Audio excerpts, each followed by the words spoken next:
Pela vida dele, amém? Está ali Teresina estudando. Está conosco aqui um jovem acompanhando a irmã Juliana, o filho dela. Que Deus abençoe o irmão Henry. Que Deus abençoe. Vamos aplaudir o Senhor pela vida dele. O Pedro, irmão Zé Maria, Edson Cavalcante, Frank, sejam bem-vindos em nome de Jesus. Sem mais delongas, abra a tua Bíblia em Gênesis, capítulo de número 1, verso 26 a 31.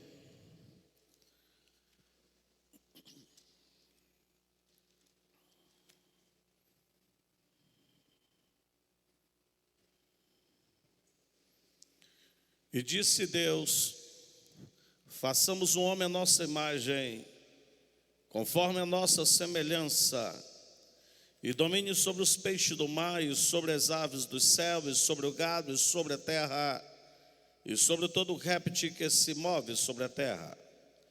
E criou Deus o homem à sua imagem, a imagem de Deus o criou, macho e fêmea os criou.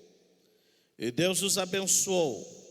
Ele disse: frutificai, multiplicai-vos e enchei a terra, e sujeitai-a e a dominar, e dominai sobre os peixes do mar, sobre as aves do céu, sobre todo animal que se move sobre a terra.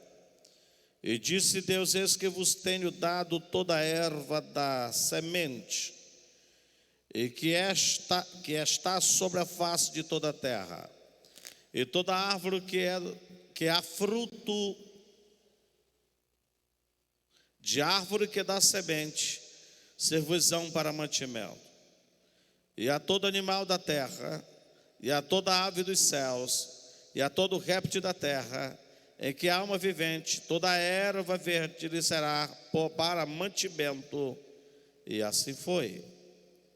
E viu Deus tudo quanto tinha feito, e eis que tudo era muito bom. E foi tarde amanhã do sexto dia. Capítulo 2, o verso 7 diz: e formou o Senhor Deus o homem do pó da terra, e soprou em suas narinas, em seus narizes, o fôlego de vida, e o homem foi feito alma vivente. Como foi dito pelo pastor Mazinho, hoje vamos estar dando continuidade ao nosso estudo sobre declaração de fé. E nesta terça-feira focando sobre a antropologia, o estudo do homem quanto à sua origem e vida. A Bíblia é muito clara quando define isso, que o homem foi criado pelo Senhor, foi formado pelo Senhor, e Ele formou este homem conforme a sua imagem, conforme a sua semelhança. Nós das igrejas de Deus cremos, professamos e ensinamos que o homem é uma criação de Deus. Cremos e ensinamos que o homem foi criado por Deus, dando ao homem o único ser criado pelo Senhor, a imagem e a semelhança do Eterno. O homem foi criado livre do pecado, com uma natureza racional. Deus não fez o homem em série. Deus não fez o homem irracional. Deus não fez o homem sem um conteúdo próprio divino de agir, de decidir, de fazer e de sentir. Desse homem se destaca o intelecto, a volitividade moral, responsável perante Deus. Diante disto, cremos que Deus não fez robôs, Deus não fez marionete, Deus fez um ser inteligente, capaz de decidir. Capaz de decidir. Ninguém é como você é.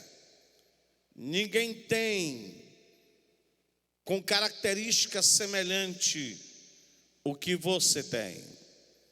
Nenhum homem que já nascera, que já morrera, que vive, que vai vir, que vai nascer, tem características individuais que você tem.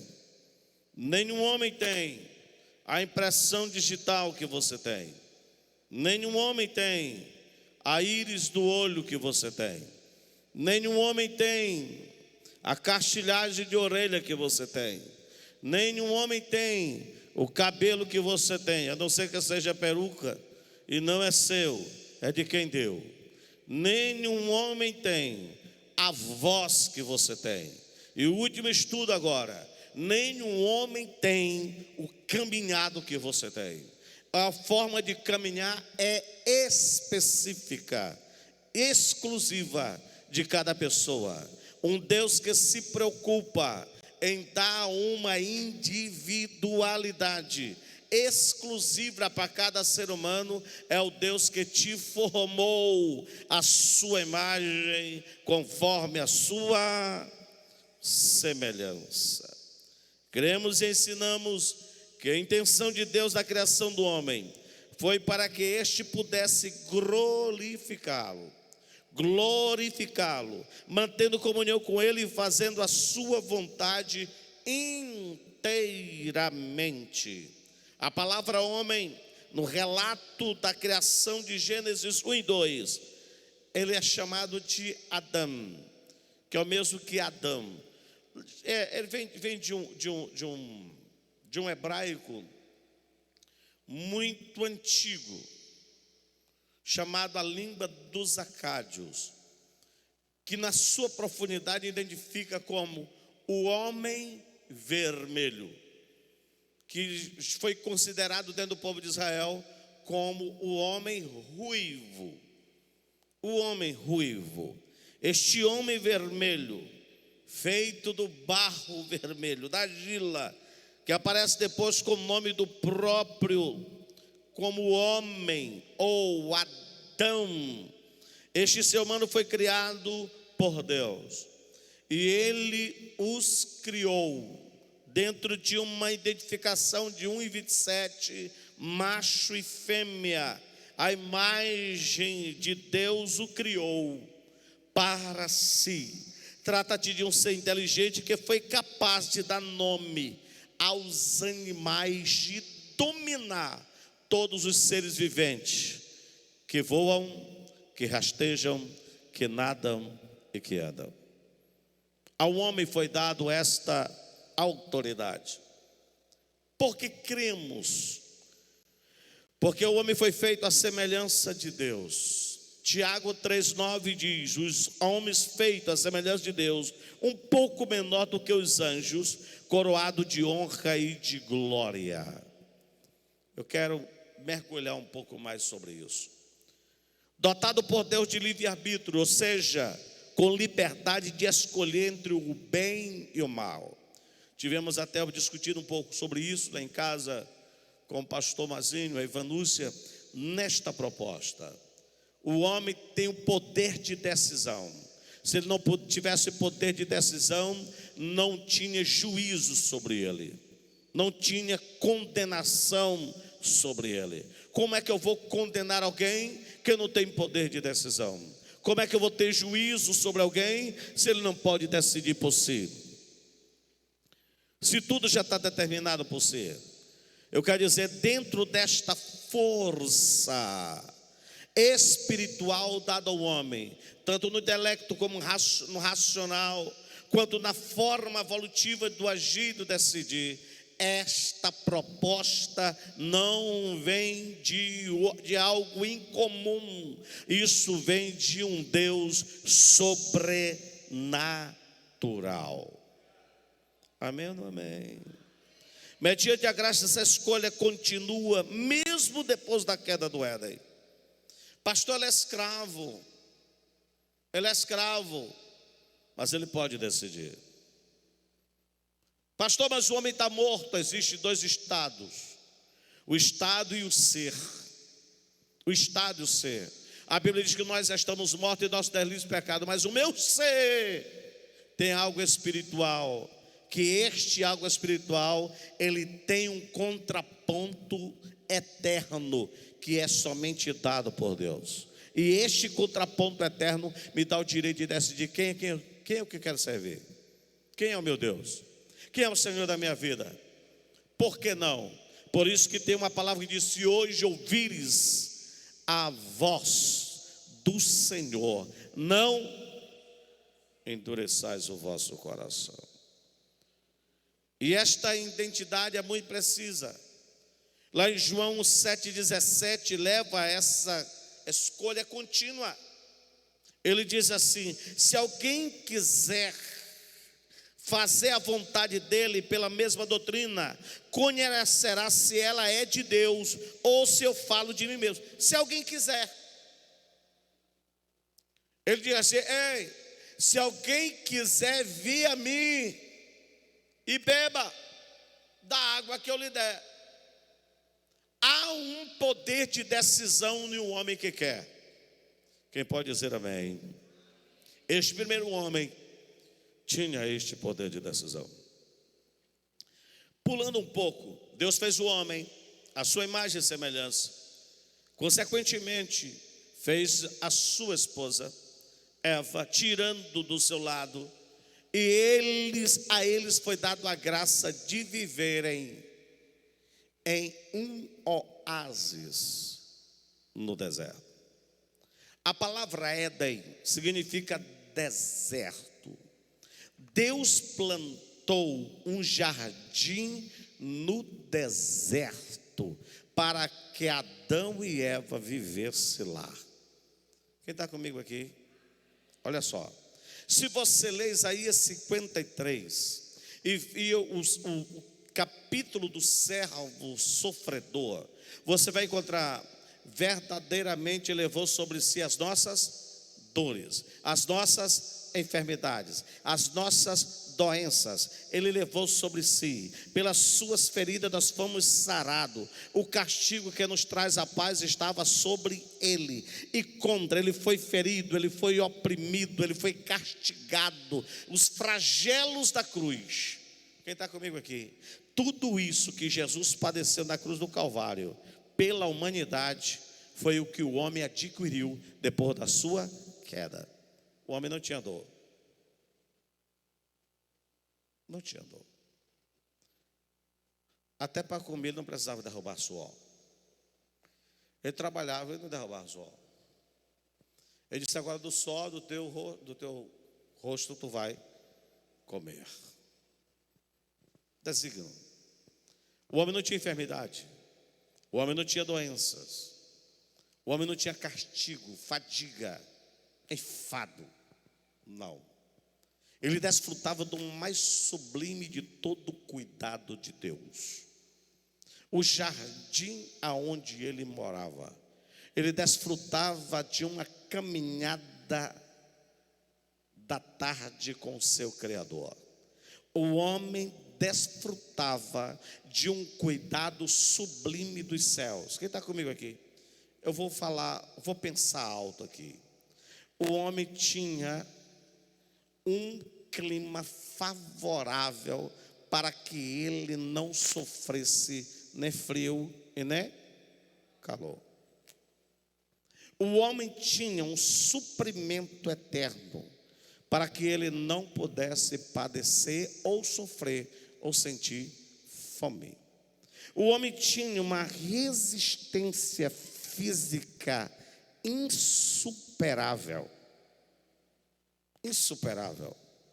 Ele podia se comunicar com os animais, por mais fortes e feras que sejam. Ele podia se comunicar com as aves dos céus. Ele podia se comunicar com os feras e monstros marinhos. Jesus vivenciou isso de uma forma tão intensa, porque ele mostrou para nós, como segundo Adão, como poderia ser o primeiro Adão antes do pecado. Não havia dimensões que pudesse limitar a autoridade e o poder do homem, que foi criado por Deus. Todo dia, ou dentro de um tempo, ele desfrutava de se alimentar da seiva da árvore da vida. Somente uma árvore ele não podia tocar, ou dos seus frutos, que é a árvore do conhecimento do bem e do mal. De Adão e Eva veio toda a humanidade. Deles vieram a toda a geração dos seres humanos que vivem sobre o planeta Terra. E dentre deste homem foi dada uma constituição humana. Cremos, ensinamos que o ser humano é constituído de 3 substâncias, como foi dito aqui: uma física, que é o corpo, e 2 imateriais, alma e espírito. Exemplo desta constituição nós temos no próprio Jesus. Essa doutrina é chamada de tricotomia. Cristo é apresentado nas Escrituras em 3 características distintas e essenciais. Como o texto que foi lido aqui, a exigência que é dada por apóstolo Paulo, que apresentei os vossos corpos irrepreensíveis diante de Deus, espírito, alma e corpo. Essa dimensão, como seres humanos, como seres viventes, somente os homens têm. Somente os homens têm. Dentro do corpo do homem, cremos ensinando que o corpo é um invólucro do espírito e da alma. É a parte física, o homem exterior, que se corrompe, ou seja, envelhece e é mortal. Ah, pastor, nasci de novo. Mas o corpo envelhece. Ah, pastor, agora eu sou nova criatura, mas o corpo morre. A natureza pecaminosa, ela trouxe esse peso para toda a humanidade. E isso só será dissipado depois do arrebatamento da igreja. Quando os mortos em Cristo ressuscitarem e nós que fomos vivos seremos transformados, e este corpo mortal se revestirá da imortalidade, e o corpo incorruptível se revestirá da incorruptibilidade. O homem é carne como criatura perecível, porque toda a carne é como erva, como diz Pedro na sua primeira epístola 1:24. Rejeitamos a ideia de ser o corpo a prisão da alma e do espírito, ou de ser inerentemente mau e insignificante, pois ele é o templo do Espírito Santo, é templo de Deus. Uma vez que o Espírito Santo habita em nós, esse corpo deixa de ser um corpo comum, ele passa a ser morada do Deus Altíssimo. O corpo é importante. Tem uma ideia antiguíssima. Aí diz: não, Deus não quer o seu corpo, não. Deus só quer o quê? Só o coração. Quem já viu isso? Já viu isso? Deus só quer o coração. Aí o corpo era levado a ser mutilado. O corpo era levado a uma série de degradação. Ei, nós somos diferentes. A Bíblia é muito clara: aquele que destrói o templo do Senhor, Deus vai destruir também. Porque a proposta de Deus não é só teu espírito e a tua alma. A proposta de Deus é você plenamente. Amém ou não amém? plenamente. O corpo é importante, pois Deus o ressuscitará. Em 1 Coríntios 15:42 diz: assim também a ressurreição dos mortos semeia-se no corpo em corrupção e ressuscitará em incorrupção. Também há o outro, que é a doutrina que leva-nos ao entendimento do homem interior. Cremos e ensinamos que praticamente tudo que a Bíblia diz a respeito da alma fala também do nosso espírito. Do nosso espírito. Pois ambos deixam o corpo por ocasião da morte e sobrevivem a ela. Às vezes o ser humano é tido como corpo e alma, e outras vezes como corpo e espírito. Deus é revelado como espírito e alma. Essa interligação às vezes confunde os termos alma e espírito, entretanto eles são distintos entre si. O espírito, como foi dito pelo pastor Mazinho, ele opera por meio do nosso espírito, ou Espírito Santo, nosso espírito, para esse lado de relacionamento com Deus. O espírito do homem está dividido em 3 linhas, ou 3 áreas distintas. Está dividido em consciência, intuição e comunhão. O espírito do homem transformado, salvo, liberto, quem está comigo aqui? Ele tem uma comunhão dilatada, ele tem uma intuição limpa ou ativa e tem uma consciência limpa. Consciência limpa. Aí é que cai a máxima dizendo: pastor, o espírito não peca. Peca. Se não pecasse, Hebreus diz assim, que a nossa má consciência precisa ser limpo pela palavra, ou pela água limpa. Água limpa. Então esta consciência é parte do espírito. É o elo que liga, é a cola que liga o espírito com a alma, porque se não tem mente, não tem consciência. A mente é onde está a terra fértil da consciência, ser trabalhada ou ser limpa ou ativa na vida do homem. O espírito do homem, ele tem uma comunhão dilatada, uma intuição ativada e uma consciência limpa. Um homem que foi comprado, lavado, justificado, purificado com o sangue de Cristo Jesus, nosso Senhor. Vocês estão comigo? Amém? A alma do homem está dividida em mente, vontade e emoções. A alma do homem. O Espírito Santo, para que venha fazer com que a minha alma seja tocada, liberta, transformada, ele passa pela dimensão do meu espírito.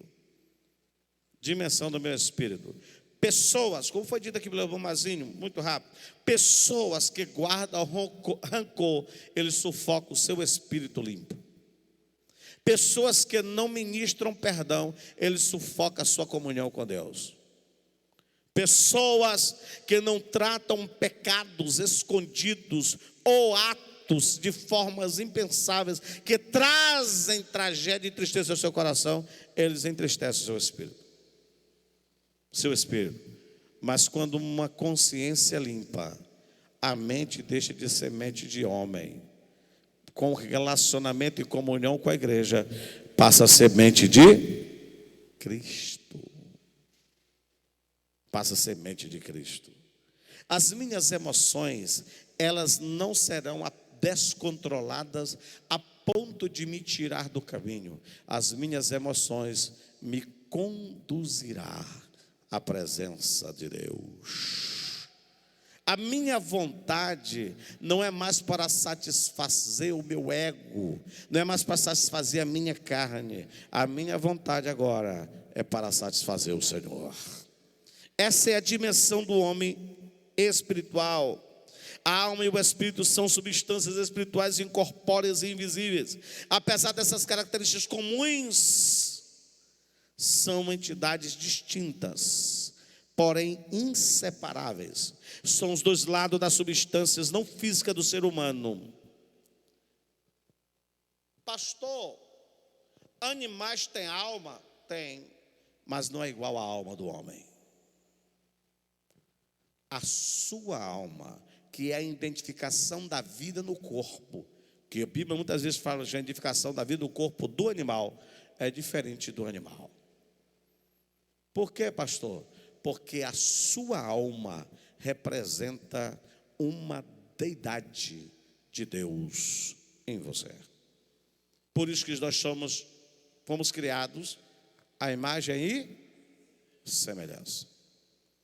O pecado tirou de nós a imagem, mas o pecado não tirou de nós a semelhança. Continuamos com autoridade para decidir. Continuamos eterno. A morte é simplesmente um transporte para a eternidade. Para a eternidade. O espírito humano, cremos e ensinamos que o espírito é uma entidade distinta da alma, que às vezes é confundida com ela, porque os dois elementos são inseparáveis e de substância imaterial. O espírito foi colocado por Deus no interior de Adão, quando este foi criado, e entendemos que o espírito humano está em todos os seres humanos. O homem não veio do macaco, nem de uma evolução da natureza, nem de uma lesma ou de uma bactéria.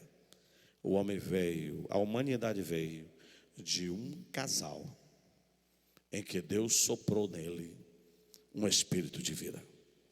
Amém? E esta alma vivente passou a toda a humanidade. Passou a toda a humanidade. O Espírito está dentro do corpo, e por meio dele que se adora a Deus, e que ele se torna também o centro da devoção a Deus. Quando passa a ser a morada do Espírito Santo, todas as máximas espirituais são manifestadas nele. Como diz Romanos 8,16, e o mesmo Espírito testifica com o nosso espírito que agora somos filhos de Deus. A alma humana, ensinamos que o seu significado dá-nos a saber que o seu pecado é a consequência da morte. Isso quando se define a indivíduo. Lá em Ezequiel 18:4 diz que a alma que pecar, essa morrerá. Quando se define como indivíduo, como pessoa, como vida. A alma é a sede do apetite físico, esse foi o questionamento de hoje à tarde, das emoções, dos desejos, tanto bons como ruins, das paixões e do intelecto. A alma é o centro afetivo, volitivo e moral da vida humana. A alma comunica-se com o mundo exterior por meio do corpo. Este corpo estende a mão, abraça, beija, cheira, se relaciona com o corpo. Matéria. Esta minha alma traz estes seres externos a se relacionar com esta matéria. Por isso que o fogo arde, a pimenta dói. Por isso que você sente calor, fadiga, enfado, canseira. Por isso que você sente raiva, rancor, mágoa. Porque este ato externo de relacionamento, a alma é que faz com que esse corpo sente. Tem pessoas que vão fazer exame. Eu estou sentindo uma dor aqui. Anda. Aí o médico examina e procura. E demais aquela dor que responde. Doutor, estou sentindo uma dor bem aqui, que responde bem aqui. Aquela dor que fala, né? Bem aqui. O médico roda e fala e procura. Não acha nada. Aí começa a tratar a alma. O que você sente? O que você está sentindo? Com quem? Mágoa de quem? Quem lhe tratou mal? Onde você sentiu isso? Que dom você? Onde foi que começou isso? Ele começa a sentir isso. Sentir isso. Aí descobre que tudo isso que seu corpo está somatizando ou está respondendo vem de uma agressão na sua alma. Isso aí que saiu aquela palavra bonita: enfermidades ou doenças psicossomáticas. Você começa a sentir. São pessoas que começam a repetir palavras e aquelas palavras começam a ser efeito na sua vida. Como eu já falei para você, da casa da irmã que eu cheguei, ela dizia assim: como é que você está, minha irmã? Pastor, eu estou tão fraca. Estou tão fraca, pastor. Eita, fraqueza. Fraca. Pega uma cadeira aí, menino, pelo amor de Deus. Não conseguia mais nem ficar de pé. Ela falou tanto que estava fraca que estava morrendo. Tá, mãe? Isso aqui é se levado. Você começa a absorver, somar esses fatos para dentro de si. E isso gera consequências terríveis no seu corpo. Porque a alma faz com que você comunica com você mesmo. Você mesmo. Essa forma. Tem um provérbio antigo que diz assim, que médico e doido, todo mundo tem um pouco. Médico e doideira. Todo mundo tem um pouco. Então, o cara diz assim: rapaz, estou sentindo um negócio assim. Rapaz, bota a folha de mata-pasto aí que passa. Isso é dor de desviado. A gente chama dor de viado. Dor de viado. E passava. Você bota a folha aqui e passa. Rapaz, estou me sentindo tão ruim assim o negócio. Toma um chá de boldo. Bota açúcar. Não, chá de boldo só parece fogo mesmo. Amargo mesmo, dá assim. O cara bota um chá de boldo, começa a rotar e diz: está bonzinho. Está bonzinho. E começa a jogar um monte de coisa. Você começa a trazer o tratamento para o outro, aquilo pelo qual ou do qual você foi tratado. Você foi tratado. Essas medidas, muitas vezes, não valem para o outro. Não vale para o outro. Tem muita gente que não dá, meu amigo. Pode tomar Xantidon. Não resolve o problema. Não dá para você, mas não dá para o outro. Não dá para o outro. Porque a individualidade nossas são distintas. São distintas. Mas como a alma traz essa forma de relacionamento para o seu corpo, como os remédios que era dado antigamente, o pessoal vai só de farinhazinha ali, de pó de arroz, faz os comprimidozinhos de pó de arroz ali, e tudo. E fazia esse pó de arroz. O que direcionava esse pó de arroz? A pessoa disse: estou doente, sei de quê? Ele dava um remédiozinho de pó de arroz para ele. Toma esse comprimidozinho, vai dar para você. Aí tomava. E não é que passou. Não é que passou. A fé do que ele estava dando ia dar resultado. A crença, a segurança que ia trazer resultado para o seu corpo. Esse mundo externo do que você ouviu, viu, tocou, sentiu e mergulhou, traz resultados para o seu interior. Seja a parte física, seja espiritual, seja na alma. Seja na alma. E hoje é o seguinte: nós estamos num nível tão alarmante de conhecimento que as pessoas não precisam falar muita coisa, não. Chega perto de você: como é que você está, meu irmão? Já sei o que é que tu tem. Não precisa nem fazer análise. A pessoa já é um psicólogo, já sabe de tudo. Enquanto o psicólogo passa tempos e tempos fazendo tratamento, já sei. Tu não viu a cara dela? Já sei. Já faz uma análise, cria a sua forma e o conceito de resultado que você é. Não é por aí.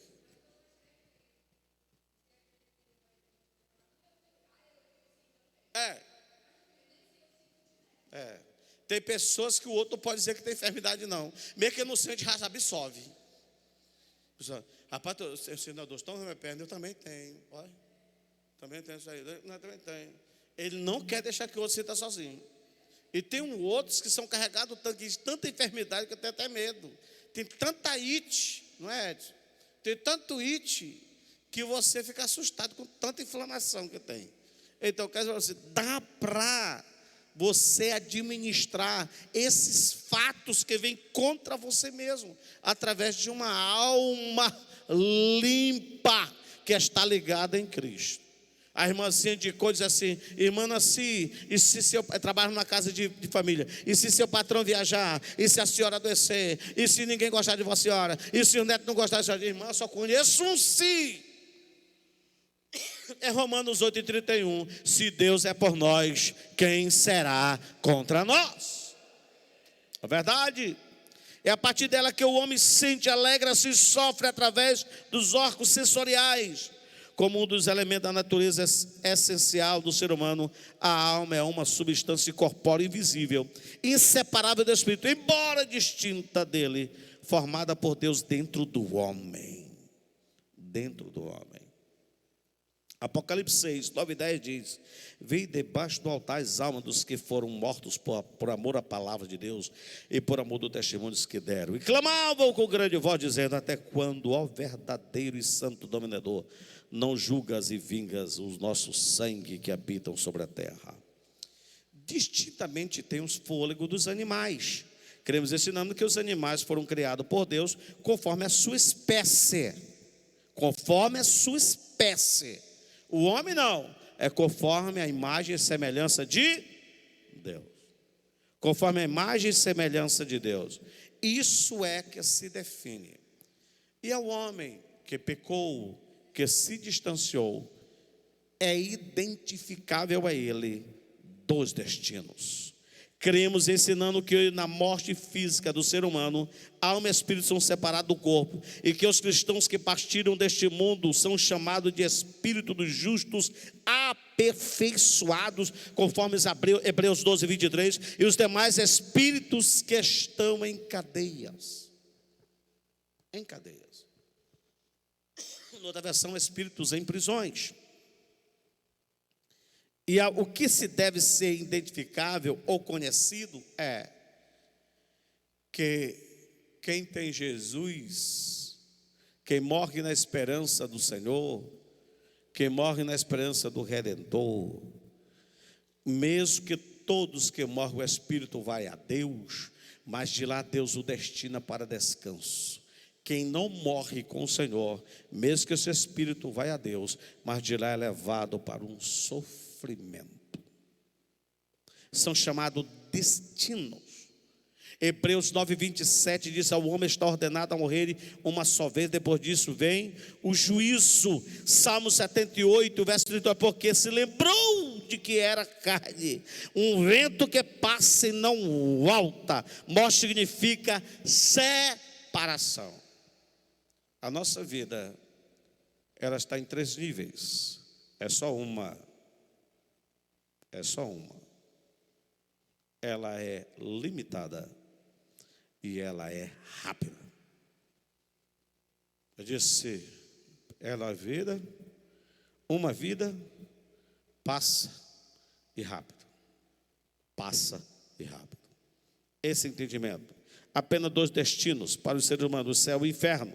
Deus tem um lugar preparado para os salvos na sua morte, que é identificado como diversas maneiras. Uma casa não feita por mãos de homens, mas eterna nos céus. Nossa habitação que é do céu. Habitar com o Senhor, estar com o Senhor. Esta deve ser a nossa consciência como seres humanos.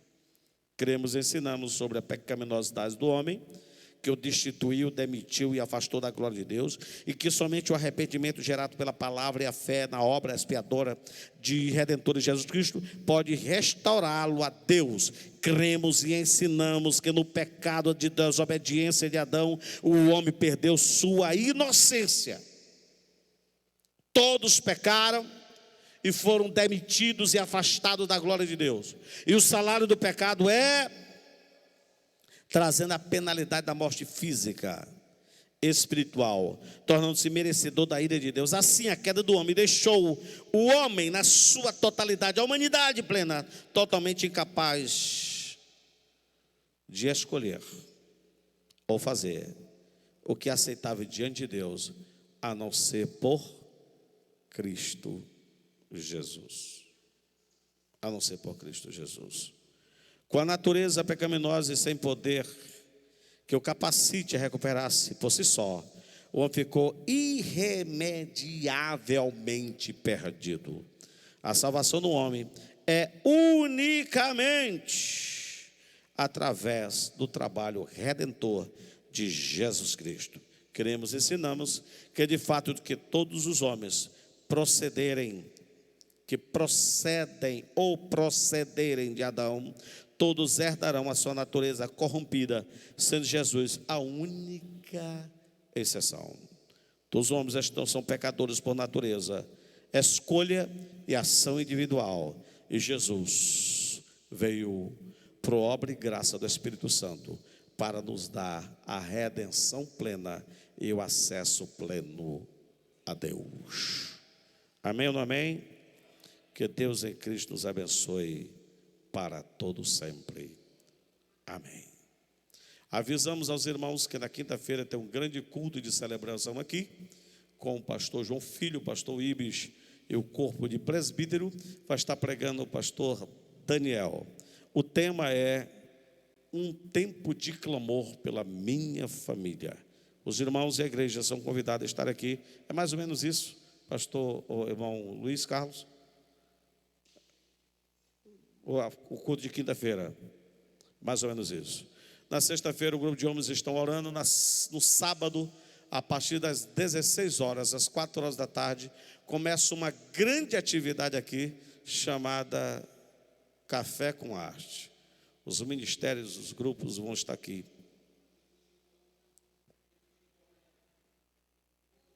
E amanhã tem culto de rua. Amanhã, o pessoal sai na rua aí pregando aí, né, ministrando a palavra de Deus em nome de Jesus. Amanhã, culto de rua.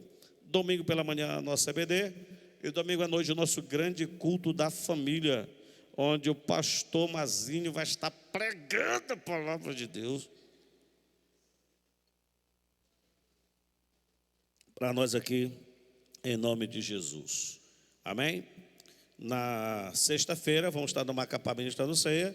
A irmã Carla vai estar cantando lá no Macapá, levada pelo irmão Wellington e a irmã Meire, em nome de Jesus. Amém?